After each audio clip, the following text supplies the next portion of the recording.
Saludos hermanos y amigos oyentes. El Ministerio Cibernético pastoreamehoy.com con su pastor virtual Daniel Mercedes presenta el tema de hoy, ira santa.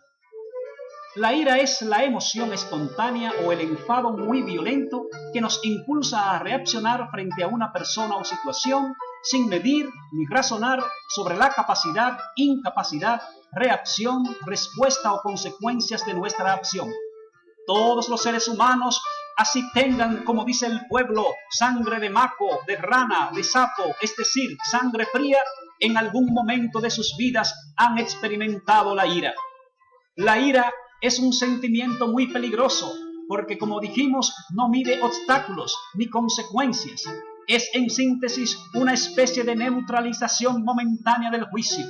La ira en sus causas está íntima y generalmente relacionada o motivada, por una parte, por el nivel del celo moral, espiritual, patriótico o de justicia que tengamos nosotros respecto de algo, y por el otro lado, con nuestro nivel de estima personal. Así es que, cuando uno de estos elementos, moral, justicia, estima personal, integridad física de uno mismo o de otra persona, etc., se ve amenazada o abusada, es entonces cuando ella, la ira, si le damos lugar, entra en acción.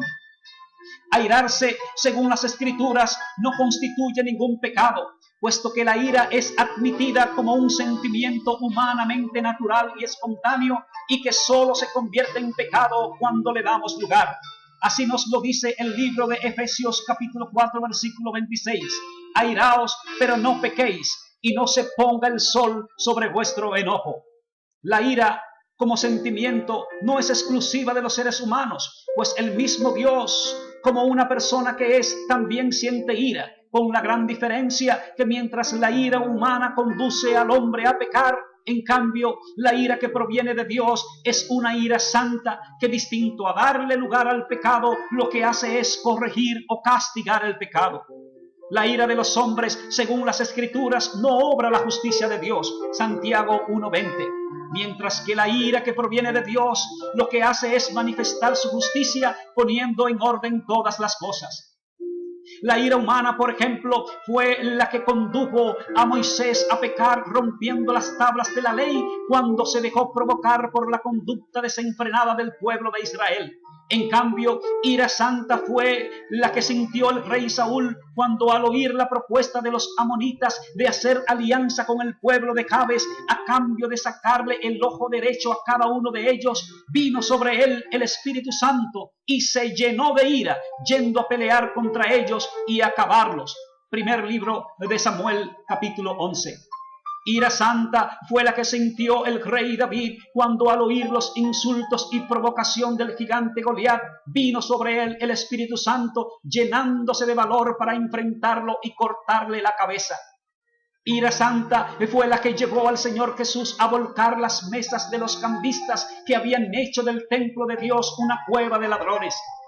Ira santa es la indignación que sientes contra los líderes de una nación que, habiendo sido fundamentada sobre principios bíblicos, quieren ahora, por ejemplo, redefinir el concepto del matrimonio para legalizar la unión entre personas del mismo sexo, así como, por el otro lado, legalizar el aborto y con ello el asesinato de inocentes.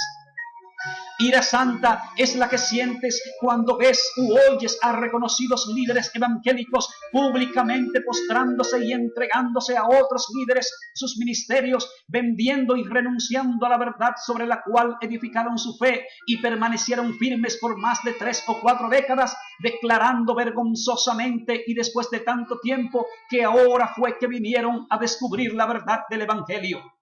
Ira santa es la que sientes cuando ves a una emisora llamada cristiana entregándole sus micrófonos a un líder y defensor de la homosexualidad para que defienda su posición al respecto. Ira santa es la que sientes cuando desde el púlpito oyes a un predicador calificar como de dudosa procedencia a una u otra parte de las Sagradas Escrituras solo porque no la puede explicar o le parece ilógico. Ira santa es la que sientes cuando ves a muchas congregaciones de hoy en día vendiéndote regresión hipnótica, más bien ocultismo psicológico disfrazado de liberación. Cuando bien has leído en las Sagradas Escrituras, Isaías 43:18, no os acordéis de las cosas pasadas, ni traigáis a memoria las cosas antiguas, y además, al que el Hijo del Hombre os libertare, será verdaderamente libre. Y por último, ira santa será la que está aguardada para todos aquellos que yerran y hacen errar al pueblo de Dios, haciéndoles tropezar, pues la expectación de juicio para los tales es un ay sin H, un ay de lamentación y de dolor, porque escrito está: necesario es que vengan los tropiezos, mas ay de aquel por quien vengan los tropiezos. Mejor les fuera que se atasen una piedra de molino en el cuello y se arrojasen al fondo del mar. Mateo capítulo 18. Más y más bendiciones bajo la misma gracia. Pastoreamehoy.com.